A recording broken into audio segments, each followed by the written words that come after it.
7 বছর বয়সী শিশু শিক্ষার্থী জুই হত্যায় জড়িত 5 শিশু আটক। নাটোরের বড়াইগ্রামে 7 বছর বয়সী শিশু শিক্ষার্থী আকলিমা আক্তার জুইকে নৃশংসভাবে হত্যার ঘটনায় জড়িত সন্দেহে 5 শিশুকে আটক করেছে পুলিশ।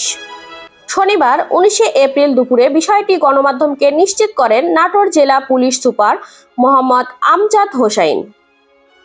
তিনি জানান, বড়াইগ্রাম থানা পুলিশ ও জেলা ডিবি পুলিশের যৌথ অভিযান চালিয়ে শুক্রবার অভিযুক্ত 5 শিশুকে আটক করে পুলিশের হেফাজতে নেয়। আটককৃতদের সবাই শিশু হওয়ায় তাদের নাম পরিচয় গোপন রাখা হয়েছে।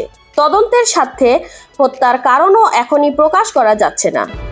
গত সোমবার 14 এপ্রিল বাংলা নববর্ষের দিন বিকালে বড়াইগ্রাম উপজেলার গারফা গ্রামের শিশু জুই তার দাদির কাছে যাওয়ার কথা বলে নিজেদের বাড়ি থেকে বের হয়। এরপর আর ফিরে না আসায় পরিবারের সদস্যরা খোঁজাখুঁজি শুরু করেন। পরদিন মঙ্গলবার 15 এপ্রিল সকালে পার্শ্ববর্তী পাবনার চাটমোহর উপজেলার রামপুর বিলের একটি ভুট্টা ক্ষেত থেকে জুইয়ের মরদেহ উদ্ধার করে পুলিশ।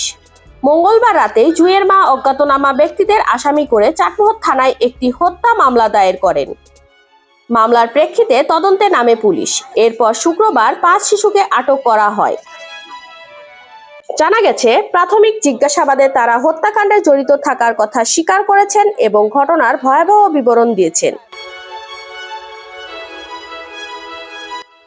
বড়াইগ্রাম পুলিশ জানান, জিজ্ঞাসাবাদ শেষে তাদের সংশ্লিষ্ট চাটমোহর থানায় হস্তান্তর করা হবে এবং পরবর্তী আইনি পদক্ষেপ গ্রহণ করা হবে। দর্শক, এতক্ষণ দর্পণ টিভি 24 এর সাথে থাকার জন্য ধন্যবাদ।